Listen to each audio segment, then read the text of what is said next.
Olá, sejam bem-vindos. Hoje vamos falar um pouquinho sobre os métodos de proteção radiológica para ser utilizados quando a gente vai realizar exames em pacientes de leito, pacientes acamados, tá?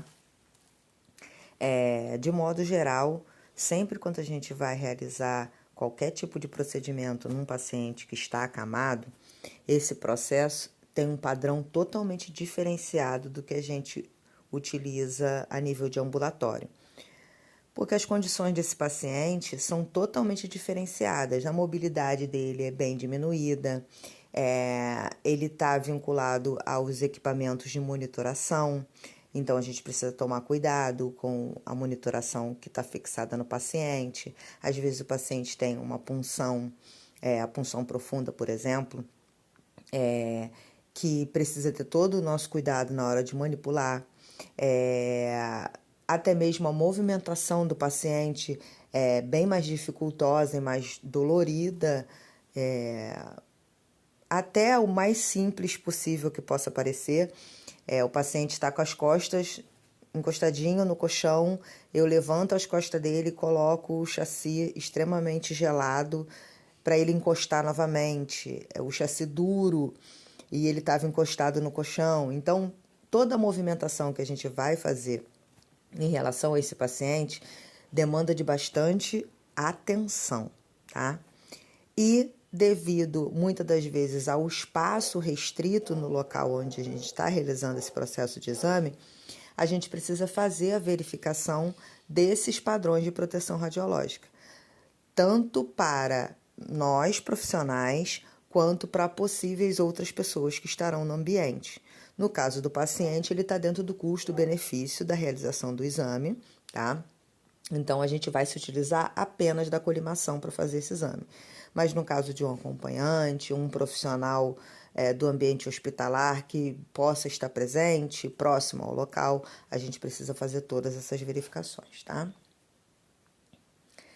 Então, quando a gente fala de radioproteção, a gente tem o conhecimento de que isso se baseia no estudo dos procedimentos de proteção dos organismos vivos contra a ação de radiação ionizante, tá? Então, dentro disso, a gente tem vários padrões e parâmetros, normas e regras que a gente tem para poder seguir e fazer valer a proteção, tanto do ambiente quanto dos seres presentes naquele ambiente. Então, dentro dessa radioproteção, né, de certa forma, a gente tem dois conceitos diferenciados. A gente tem a ionização, que é o processo pelo qual os átomos estáveis perdem ou ganham elétrons. E aí eles se multiplicam, eles se tornam eletricamente carregados e são conhecidos como íons, tá? Por isso, ionização. Então, a gente tem a radiação ionizante, que é o termo utilizado para definir o transporte dessa energia. Então, ela vai ser tanto na forma de ondas eletromagnéticas, X e Y, como de partículas subatômicas, alfa e beta, que são capazes de causar a ionização, termo anterior, da matéria. Tá? Então, a radiação ionizante ela é capaz de ionizar a matéria, ela é capaz de alterar a estrutura do átomo, perdendo ou ganhando elétrons. Tá? A contaminação é a incorporação do material radioativo ao meio em que ele interage. No nosso caso aqui, a gente vai falar um pouco mais a nível de tecido biológico, né? Então, por exemplo, o acidente de Goiânia aconteceu contaminação. Eles manipularam o material radioativo e eles foram contaminados com esse material radioativo. Irradiar é expor o meio à radiação. Não ocorre a incorporação do material emissor, logo não tem contaminação. Aonde a gente irradia, por exemplo, irradiador de alimentos, que é onde a gente faz o processo de irradiação com doses diferentes, dependendo do que exatamente vai ser feito.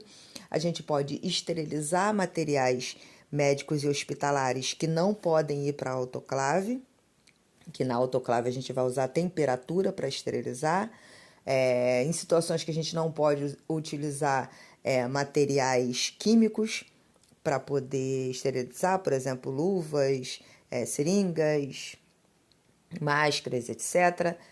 E quando a gente faz tratamento radioterápico, quando a gente faz um raio-x, a gente irradia, tá? A gente não contamina. Então, não existe contaminação nesses meios.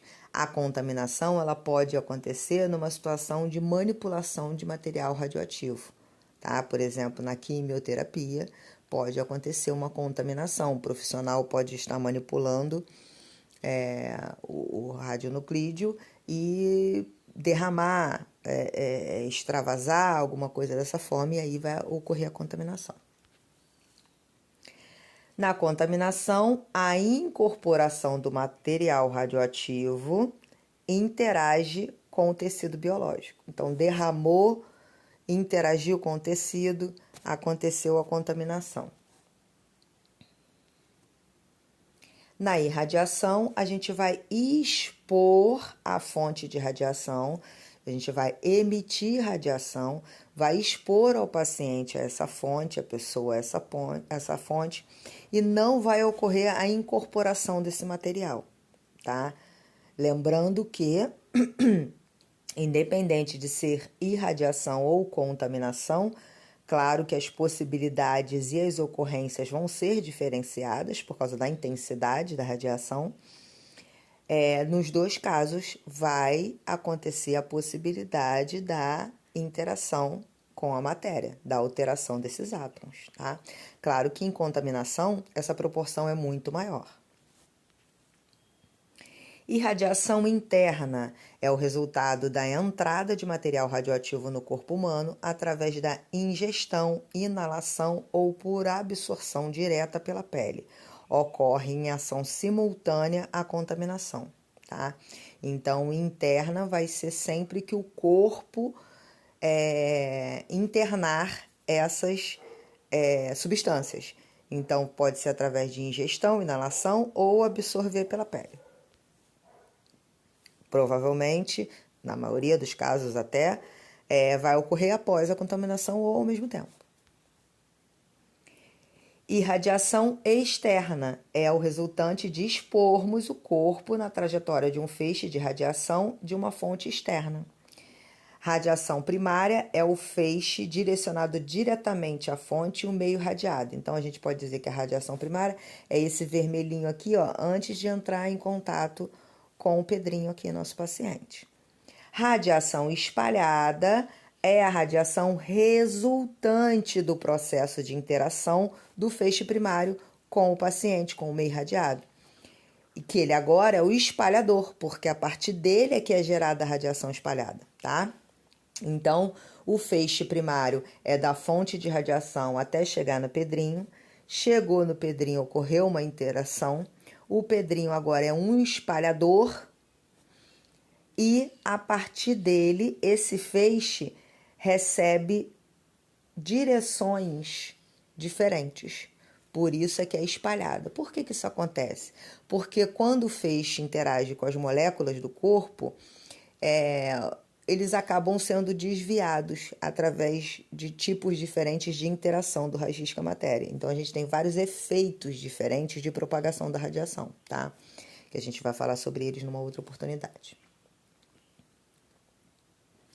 Em raio-x diagnóstico, ocorre apenas a irradiação externa. Em raio-x convencional, ocorre apenas irradiação externa. Então, a gente vai ter uma fonte de emissão de radiação, um feixe primário, um objeto, que é o nosso paciente, que vai se tornar o espalhador e o gerador da radiação secundária. É por isso que a gente tem a grade Potter-Book para filtrar essa radiação secundária, essa radiação espalhada. Por isso que a gente tem a colimação para delimitar o campo dessa radiação primária e, consequentemente, gerar menos radiação secundária. Por isso é que a gente tem a otimização, que aí a gente evita a repetição de exames, a gente diminui técnica radiográfica e aí vão entrar os outros parâmetros de proteção radiológica. Os raios-x diagnósticos são gerados por uma fonte artificial, sendo que a sua faixa de energia varia entre 20 a 150 kV. Tá? Então, na maioria dos casos, o mínimo que a gente consegue utilizar é 20 kV e o máximo que a gente consegue utilizar é 150 kV. As máquinas mais antigas, a gente fazia a alteração do MAS, manualmente. As máquinas mais recentes, elas fazem essa alteração do foco fino ou foco grosso de forma automática, conforme a gente vai alterando a técnica radiográfica, o aparelho automaticamente faz essa seleção. Se a técnica que a gente colocou é foco fino, ele seleciona o foco fino. Se passou a ser foco grosso, ele seleciona o foco grosso de forma automática. Isso é tudo, os fabricantes fazem isso para minimizar o erro humano, para minimizar a falha humana, tá? É uma forma de otimização também do serviço. A radiação espalhada por esta faixa de energia pode ser atenuada utilizando blindagens de espessura equivalente de chumbo e definindo por um cálculo de blindagem específico. Então, é feito um cálculo para saber qual é a espessura de blindagem que precisa ser utilizada para o raio-x convencional. Qual é a que precisa ser utilizada para o centro cirúrgico? Qual é a que precisa ser utilizada para a radioterapia? Qual é a que precisa ser utilizada para a radiologia industrial e por aí vai, tá? Então, a gente tem 3 parâmetros básicos que qualquer um pode utilizar para a proteção radiológica. A gente tem o tempo, a distância e a blindagem, tá? Reparem aqui no primeiro, eu acho essa fotinho muito legal e interessante, que no tempo o bonequinho está correndo. Esse correndo aqui é para demonstrar que não é para a gente permanecer tempo demais perto da fonte. A fonte é essa bolinha aqui, ó. E essas ondinhas aqui são a radiação que ela está emitindo. Então, o tempo próximo a uma fonte de emissão de radiação precisa ser o mínimo possível. A distância dessa fonte, o máximo possível. E a blindagem precisa ficar entre a fonte e o objeto, tá? Então, a gente tem tempo, distância e blindagem. Princípios básicos de radioproteção. O tempo, quanto menor for o tempo utilizado para irradiar um corpo, menor vão ser os danos biológicos neste corpo produzido. Que tempo é esse? Esse tempo está dentro do MAS, porque o MAS é o MA mais o tempo, que é em segundos. Então, quando eu tenho o MAS, eu tenho miliamperes por segundo, quantidade de miliamperagem que vai ser produzida num determinado espaço de tempo. Então, quanto menor esse tempo, menor o provável dano causado no paciente. Blindagem. O material deve ser adequado de tal maneira que a radiação nele interagindo seja atenuada no nível máximo. Então, por exemplo, quando a gente vai ao centro cirúrgico, a gente utiliza o colete de chumbo, mas braços e cabeça estão expostos. Então, a gente vai usar quem mais? Distância, se possível, dependendo do tamanho do centro cirúrgico, isso não é possível. O tempo, se possível, dependendo da cirurgia, isso não é possível, tá? Então, tem situações em que a gente tem apenas um meio de proteção. Então, ele precisa ser otimizado. Como é que isso vai acontecer? A blindagem que a gente vai utilizar no centro cirúrgico vai normalmente ter uma espessura de chumbo maior do que a gente vai utilizar lá embaixo no ambulatório, no raio-x convencional, tá? Distância, tendo conhecimento de que a radiação é inversamente proporcional ao quadrado da distância, ou seja, quanto maior for a distância da fonte de radiação do corpo ao qual ela terá que interagir, menor será seu poder de penetração. Logo, menor será os danos biológicos nele causados. O que é isso? a energia da radiação produzida decai conforme se afasta da fonte. Então, já foi feita medições para saber exatamente qual é a distância de decaimento da energia do raio-x e sabe-se que a partir de 2,5 metros essa energia já perdeu sua intensidade. Então, por exemplo, no aparelho portátil tem um cabinho aonde fica preso a pera, que é o botão de disparo do raio-x. Ela tem 2 tempos. Até a metade ela gira o anodo, até o final ela faz o disparo.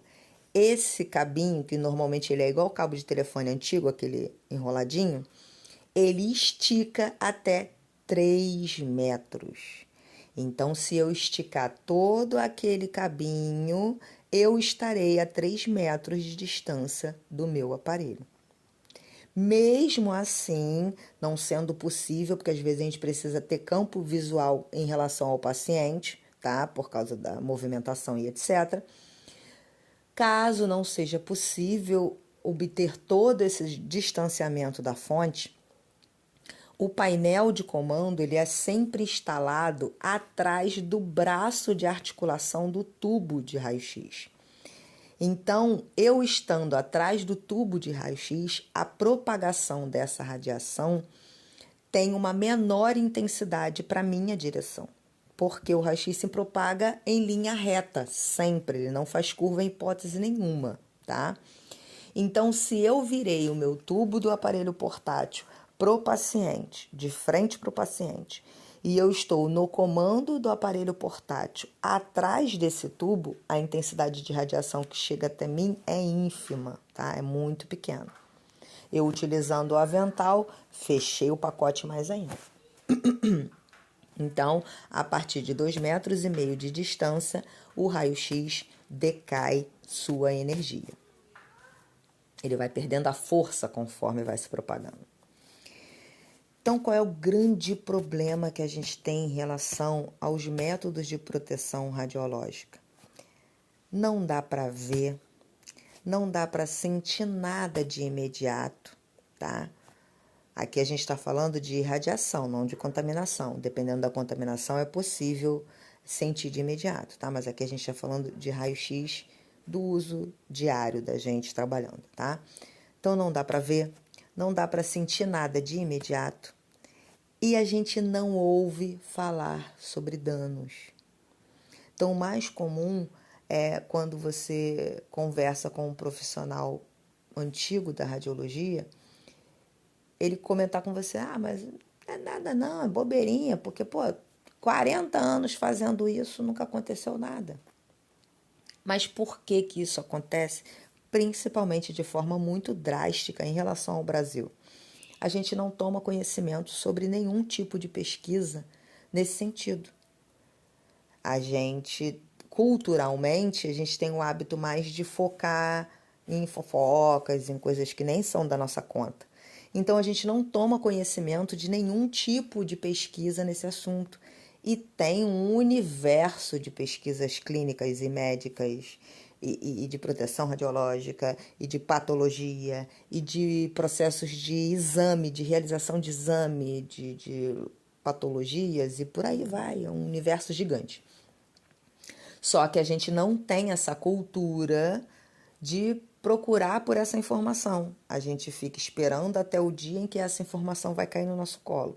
Então, existem dados, pesquisas comprovadas, publicadas e algumas até premiadas sobre todos os assuntos que a gente vai ter dentro do ambiente hospitalar no nosso dia a dia de trabalho, tanto na área da enfermagem, na área médica, na nossa área, na radiologia.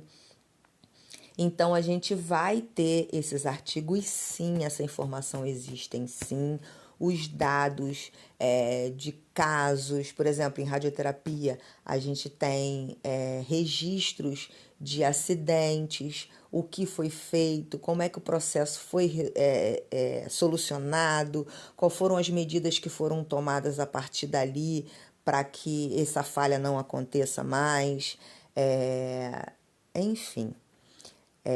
A gente toma conhecimento quando acontece um acidente e ele é visualizado a nível de notícia televisiva, se possível, mas hoje em dia até que na internet a gente consegue até ver um pouquinho mais, porque o pessoal posta nas redes sociais e aí a gente tem acesso. Mas todas essas informações existem. Ó, a gente tem, por exemplo, o Google Acadêmico, em que ele é um Google, tá? De situações acadêmicas, artigos, apostilas, livros, aulas e por aí vai, tá? Então a informação existe. A gente só não tem acesso a ela porque a gente não tem o foco nessa procura, tá? A informação boa, ela precisa ser procurada. A informação inútil é arremessada na nossa cara. Então aqui a gente tem umas fotinhas muito antigas, vocês podem ver isso claramente por elas serem preto e branco, em que a gente não tinha nenhuma noção de proteção, nenhuma mesmo. Aqui a gente tem uma mocinha sendo irradiada aqui numa radiografia de tórax por escopia, que emite uma quantidade maior de radiação, e mó galerão aqui em volta olhando essa maravilha tecnológica que era poder ver o corpo por dentro.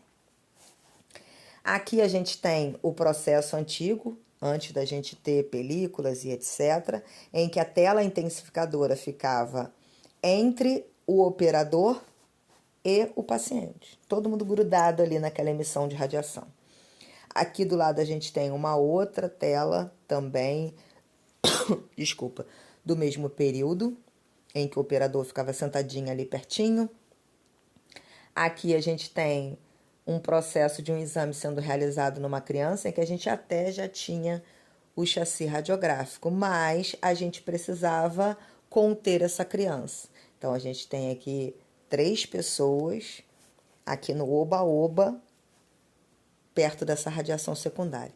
E aqui no cantinho, perto da numeração do tempo, a gente tem uma mais antiga ainda, em que o intensificador de imagens ficava tipo num óculos, igual esses óculos de realidade virtual que a gente tem agora, preso no rosto do paciente, do paciente não, do cara que está fazendo os testes aqui, que ainda não estava rolando em paciente nessa época. E aí ele colocou a mão dele aqui. Então, ele botou a mão na frente do óculos. E era assim que ele via a imagem da mão. Então, a gente tinha um intensificador de imagem a nível de escopia, emitindo radiação. Essas imagens demoravam para ficar prontas, demoravam para aparecer, para impressionar a película, tá? Porque depois foi se descobrindo qual era o tipo de luz que a película X com base tal era mais sensível, e aí passaram a fazer ecrã com a base da qual aquela película era mais sensível, e aí ela levava menos tempo. Mas até então, às vezes levava 5 minutos emitindo radiação. E todo mundo ali coladinho. Tá bom? Nós vamos parar a primeira parte por aqui. Aguardo vocês para a próxima parte. Espero que vocês tenham gostado. Até a próxima.